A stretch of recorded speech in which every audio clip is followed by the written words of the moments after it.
Apocalipse 19 trata de um evento. Qual é o evento? Retorno glorioso. Ele vem com as nuvens, conforme está em Mateus capítulo 24, versículos 29 ao 31. No arrebatamento, Jesus não volta com as nuvens. Tanto no capítulo 1, versículo 7. Tá? Peraí, você disse que Tessalonicenses e Mateus é a mesma coisa? Não, ele está defendendo o contrário.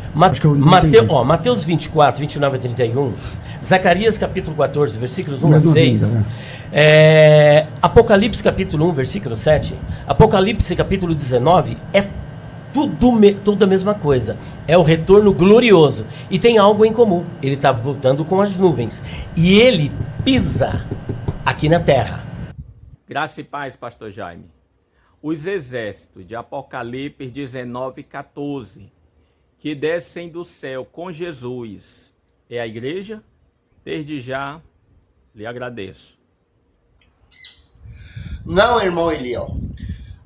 Além dos exércitos dos céus que desce com Jesus não ser a igreja, esta vinda também de Apocalipse 19, 11 não é a mesma vinda de Mateus 24, Zacarias 14 e nem de Apocalipse 1,7, como prega o pastor Elias. Mas isso nós veremos a seguir. Olá, graça e paz. Eu sou escatologista Jaime Dias da Silva, de Curitiba, Paraná. Represento a nova vertente pós-tribulacionista, recebida do Senhor em 2010, a qual nós denominamos de pós-RB, ou seja, revelação bíblica.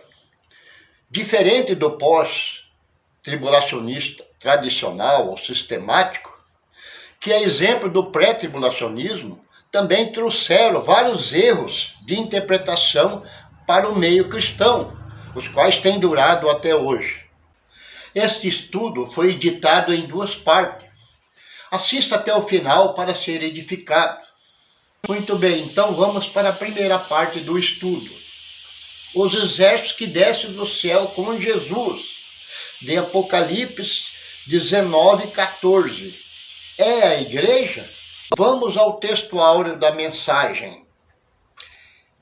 E vi um céu aberto, e eis um cavalo branco, e o que estava sentado sobre ele chama-se Fiel e Verdadeiro, e julga a peleja com justiça.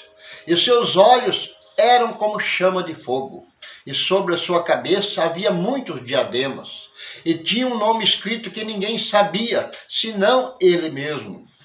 Estava vestido de uma veste tingida de sangue, e o nome pelo qual se chama é a palavra de Deus. E seguia-ne os exércitos que há no céu, em cavalo branco, vestido de linho fino, branco e puro. E da sua boca saía uma aguda espada para ferir com ela as nações, e ele as regerá com vara de ferro. Ele mesmo é o que pisa o largar do furor da ira do Deus Todo-Poderoso. E na sua veste e na sua coxa tem escrito este nome: Rei dos Reis, Senhor dos Senhores. Apocalipse capítulo 19, do 11 ao 16. Nesta passagem nós veremos mais outros 2 erros graves da pregação do pastor Elias Soares, que, como de costume, sempre tendenciosa a favor do seu pré-tribulacionismo. Aqui no seu vídeo, ele afirma em Apocalipse capítulo 19, verso 11 a seguir, que é a vinda de Jesus em glória do céu à terra, acompanhado com a igreja, que, segundo ele, já terá sido arrebatada antes, usando a passagem das bodas do Cordeiro de Apocalipse 19, 7. Mas qual será a base bíblica que os pré-tribulacionistas têm para dizer que estes exércitos que descem com Jesus, exércitos que há nos céus, são mesmo a igreja? Ora, a suposta base bíblica deles está na passagem que diz que a igreja recebe vestes de linho fino, puro e resplandecente para participar das bodas do Cordeiro. Leamos. regozijemo-nos e alegremo-nos e demo-lhes glória, porque vindas são as bodas do Cordeiro e já sua esposa se aprontou. E foi-lhe dado que se vestisse de linho fino, puro e resplandecente, porque o linho fino são a justiça dos santos. Apocalipse 19, 7 e 8. Numa interpretação forçada, fora do tempo das bodas, baseado apenas nas características das vestes, os criaram mais outra doutrina errônea ao comparar com as vestes dos exércitos dos céus que vêm com Jesus, dizendo que ela é a igreja. Leiamos. E seguia-nos os exércitos que há no céu, em cavalos brancos e vestido de linho fino, branco e puro. Porém, fazendo uma análise mais detalhada sobre esse assunto, comparando com as demais escrituras, veremos algumas semelhanças que existem entre anjos e a igreja, bem como as grandes diferenças que há entre a vinda de Jesus para a batalha de Armagedon, lá de Apocalipse 19, 11 a seguir, e a sua vinda de Mateus 24, 29 e 30, e Zacarias 14, e Apocalipse 1, 7, como diz que é a mesma o pastor Elias Soares. Só que esta parte nós veremos no segundo vídeo do estudo.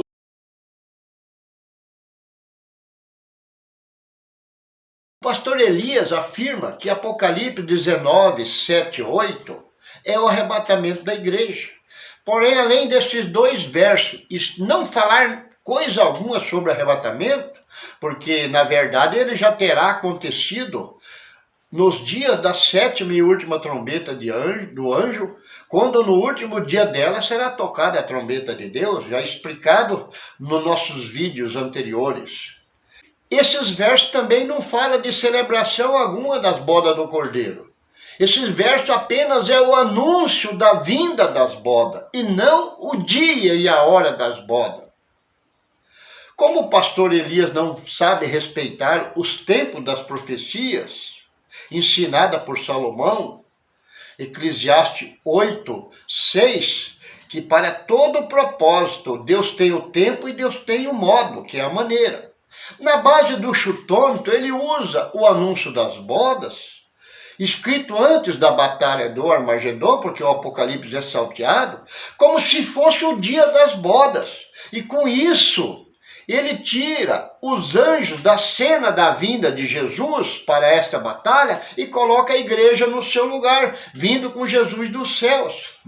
Porém, cronologicamente falando, entre o anúncio das bodas de Apocalipse 19, 7, 8 e o dia da celebração dela, a Escritura mostra que haverá ainda dois eventos escatológicos importantes antes.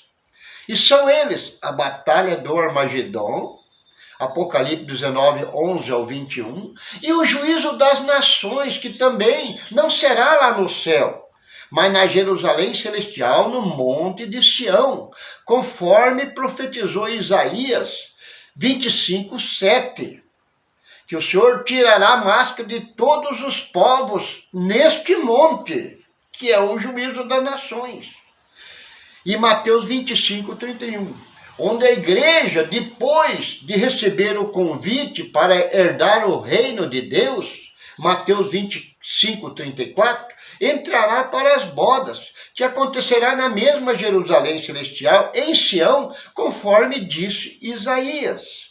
E o Senhor dos Exércitos dará neste monte, não é lá no céu, é neste monte, que é o monte de Sião, a todos os povos uma festa, com animais gordos, uma festa com vinhos puros, com tutanos gordos, com vinhos puros e bem purificados. Isaías 25, 6. Muito bem, eu vou mostrar aqui 7 razões bíblicas o porquê os exércitos dos céus que desce com Jesus não é e nunca foi a igreja. Primeira razão. No Novo Testamento, a igreja recebe vários títulos, tais como ovelhas, trigo, santos, seara da terra, sal da terra, etc. Porém, ela jamais foi chamada de exército que há nos céus. Esse título se refere unicamente aos milhares de anjos de Deus. Aliás, Deus é chamado nas Escrituras de Senhor dos Exércitos, exatamente por ser o comandante, o líder máximo dos exércitos de seus anjos. Segundo, os anjos dos céus também se vestem semelhantemente iguais à igreja, conforme disse João. Leiamos. E os 7 anjos que tinham 7 pragas saíram do templo, vestido de linho puro e resplandecente, e cingido com cintos de ouro pelo peito. Apocalipse 15, 6. Só porque os exércitos dos céus aparecem vestidos de linho fino, branco e puro, não quer dizer que eles são a igreja, pois os anjos dos céus também se vestem de forma igual, pois o sacrifício de Cristo também reconciliou eles nos céus, conforme está no livro de Colossenses. E que, havendo feito por ele a paz pelo sangue da sua cruz, por meio dele reconciliasse consigo mesmo todas as coisas, tanto as que estão na terra como as que estão nos céus. Colossenses 1:20. Deu para ver aí, meus irmãos, as vestes brancas e puras nos anjos, que também são a justiça dos santos, alcançando os anjos. Ora, por que vocês acham que eles, nas Escrituras, são chamados de santos? Vamos para a terceira razão. O fato da igreja ser chamada de eleita não significa que só ela é eleita, pois os anjos de Deus também o são. Leiamos. Conjuro-te diante de Deus e do Senhor Jesus Cristo e dos anjos eleitos, que sem prevenção guarde essas coisas, nada fazendo por parcialidade. 1 Timóteo 5:21. Quarta razão. Amigos, temos que entender de uma vez por todas que no dia, na hora e no momento do arrebatamento, a igreja não será levada para o céu, além das estrelas. Isto foi ensino errôneo, aplicado pelas teologias evangélicas cristãs tradicionais. A grande maioria tudo de cunho pré-tribulacionista, que chegaram até nós. Desde o Antigo Testamento, Deus tem mostrado qual será o destino da igreja, bem como o lugar escolhido para o seu repouso. Vejamos, no dilúvio, a arca repousou aonde? Ora, o Senhor guiou a arca até os montes de Ararates.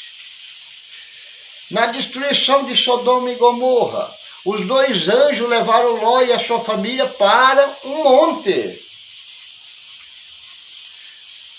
Quando Deus tirou Israel do Egito, para onde que ele levou? Para o monte de Sinai. Davi tomou a cidade de Jerusalém, dos Jebuseus, para fazer a capital dos hebreus, sobre o monte de Sião. Portanto, todas estas passagens aconteceram para apontar o destino futuro da igreja após o seu arrebatamento, quando finalmente ela será levada não para o céu, como prega erroneamente os pré-tribulacionistas, e alguns pós também pregam isso. Entretanto, no arrebatamento, a igreja será levada para Jerusalém Celestial, que será estabelecida nos últimos dias sobre o monte de Sião, conforme a Escritura. E acontecerá nos últimos dias que se firmará o monte da casa do Senhor no cume dos montes, e se exalçará por cima dos outeiros, e concorrerão a ele todas as nações. Isaías capítulo 2, verso 2, e Miqueias 4, verso 1. Portanto, meus irmãos, será não no céu lá como que é os pré-tribulacionistas, mas neste monte de Sião, que tanto as primícias de Israel, que já dias antes foram levadas para lá, Apocalipse 14, verso 1 a seguir, ali é só os irmãos ler, que apareceu o Cordeiro com os 144 mil, não lá no céu, aqui ele já veio, aqui ele já está na terra, ele sobre o monte de Sião, é nesta cidade que já desceu na vinda do Senhor, que nenhuma teologia sistemática prega isso, porque não enxerga, não conhece a Escritura, tá?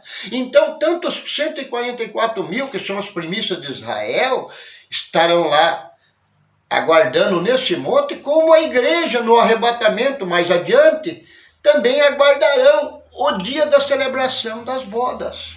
Essa Jerusalém, ela recebe o nome de Jerusalém Celestial, não porque ela vai estar lá no céu de Deus lá, porque é para diferenciar da Jerusalém terrena, que estará no sopé do monte de Sião. Aquela que no final do milênio, a Escritura diz que Satanás sairá enganar as nações e cercará o arraial do santo, que é a Jerusalém terrena que está no sopé, e a cidade amada, que é a de cima, conforme Isaías profetizou aqui, porque de Sião, que é a Jerusalém celestial, que está lá sobre o monte de Sião, sairá a lei, e de Jerusalém a palavra do Senhor. Outra coisa, meus irmãos, a Jerusalém terrena será restaurada no milênio, construída por mãos humanas. Isaías capítulo 60, verso 10. Já a Jerusalém celestial, que descerá do céu sobre o monte de Sião nos últimos dias, será construída por mãos não desta criação, senão por Deus, conforme Hebreus, capítulo 11, verso 10. Aliás, na sua única vinda do céu à terra, o Senhor, ao seu tempo, virá para ressuscitar os mortos e arrebatar os vivos, os santos vivos. Ora, se fosse para levar a igreja lá para o céu, então não deveria haver somente o arrebatamento dos vivos? Porventura os santos mortos, as almas deles já não se encontram lá no paraíso? Por que motivo que Jesus irá tirar as almas deles do paraíso para ressuscitá-los aqui na terra e depois tornar a levar para o céu, para depois voltar com eles novamente para o milênio? Ora, esta é a ressurreição ping-pong dos pré-tribulacionistas, uma ressurreição sem pé e sem cabeça. Portanto, é impossível da igreja descer do céu com Jesus para a batalha do Armagedon, como quer o pastor Elias, uma vez que no arrebatamento ela não subiu lá. Você vê a pataquada aqui do pastor Elias? Tá? É impossível. Aliás, os pré-tribulacionistas não conseguem mostrar um único verso afirmando que no arrebatamento, após dele, a igreja será levada para o céu. Ao passo, meus irmãos, que a Escritura afirma várias vezes que a igreja será levada para Sião. Leamos. Mas chegaste ao monte de Sião, a cidade do Deus vivo, a Jerusalém celestial e aos muitos milhares de anjos, a universal assembleia, a igreja dos primogênitos que estão escritos nos céus, e a Deus, o juiz de todos, e aos espíritos justificados, dos justos aperfeiçoados. Hebreus 12, 22 e o 23. Você sabe por quê, meus irmãos, que essa Jerusalém que desce lá, que é a mesma passagem de João 14, as mansões onde Jesus foi preparar lugar, essas mansões não ficam lá no céu, ela vem com o Senhor. Leia o Salmo 19, meus irmãos, e compara a vinda do Senhor como um noivo que sai do seu tálamo e se alegra como um herói a percorrer o seu caminho. Vamos ver o que Paulo falou em Efésios 5, 31, 32. Por isso deixará o homem o seu pai e a sua mãe, unir-se-á a sua mulher e serão dois numa carne. Grande é esse mistério, digo, porém, a respeito de Cristo e da igreja. Efésios 5, 31 e o 32. Porquanto deixará o varão, ele não volta para o céu, para unir-se à sua mulher, e serão dois numa só carne. Grande é esse mistério. É grande esse mistério para quem não conhece a Escritura, irmãos. Em qualquer meio social, a grande maioria dos homens solteiros, após se unir em casamento com a sua esposa, não volta para a casa do pai. Se ele fizer isso, ele é um irresponsável. Ele é um Zé Ninguém, que nem casa tem para morar. Imagine então Cristo e a igreja. Pelo contrário, antes ele leva ela para a sua própria casa que Dantes preparou, conforme ele disse em João 14, vou preparar-vos lugar. Muito bem, vamos para a quinta razão, meus irmãos. Escrito está, minha é a vingança, diz o Senhor. Hebreus 10, 32. Ora, quem recebeu a missão de colher os ímpios na terra são os ceifeiros, os anjos, e não a igreja. Isso está claro, desde o derramar das pragas das trombetas, quanto o derramar das pragas das 7 taças da ira de Deus. Quem farão isso serão os anjos. Portanto, também a vindima das uvas da terra, idem, quem vai colher as uvas e jogar no lagar da ira de Deus serão os anjos, e não a igreja, meus irmãos. Leia Apocalipse capítulo 14, 17 ao 20. Vamos ver então o que disse Jesus sobre este assunto da ceifa. E ele respondendo disse-lhe, Jesus, o que semeia a boa semente é o filho do homem, o campo é o mundo, a boa semente são os filhos do reino, os joios são os filhos do maligno, o inimigo que semeou é o diabo e a ceifa é o fim do mundo. E os ceifeiros são os anjos, não é a igreja, meus irmãos. A igreja hoje recebeu a missão de pregar o evangelho, de ceifar as almas para o reino de Deus, não para matar alguém. O ceifeiro final vai ser os anjos, meus irmãos. Assim como o joio é colhido e queimado no fogo, assim será na consumação deste mundo. Mandará o Filho do Homem os seus anjos, e eles colherão do seu reino tudo o que causa escândalo, e os que cometem iniquidade, e lançá-los-ão na fornalha de fogo, e ali haverá pranto e ranger de dentes. Agora entra a igreja na pregação de Jesus. Então os justos resplandecerão como o sol no reino do seu Pai. Quem tem ouvidos para ouvir, ouça. Mateus 13, 37 ao 43. Aliás, se o pastor Elias Soares conhecesse as 3 festas celebradas em Israel no Antigo Testamento, saberia que 2 destas festas estavam ligadas diretamente com a ceifa, que é a festa das primícias e a festa das colheitas na saída do ano, Êxodo 23, 16. Se soubesse deste importante detalhe, entenderia que nessa última festa, os israelitas somente celebravam ela quando terminava toda a colheita do campo, e não antes.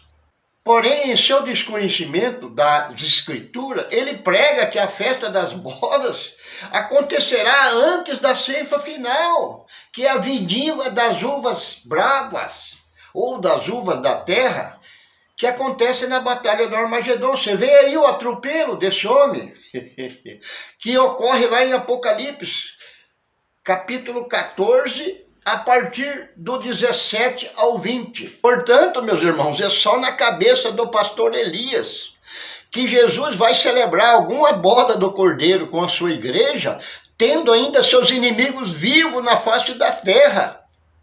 Pelo contrário, primeiro ele extermina todos os seus inimigos, conforme ele diz lá no livro de Apocalipse, capítulo 19, 11 a seguir, lá no final, próximo do 21, ele diz assim: e os demais foram mortos com a espada que saía da sua boca.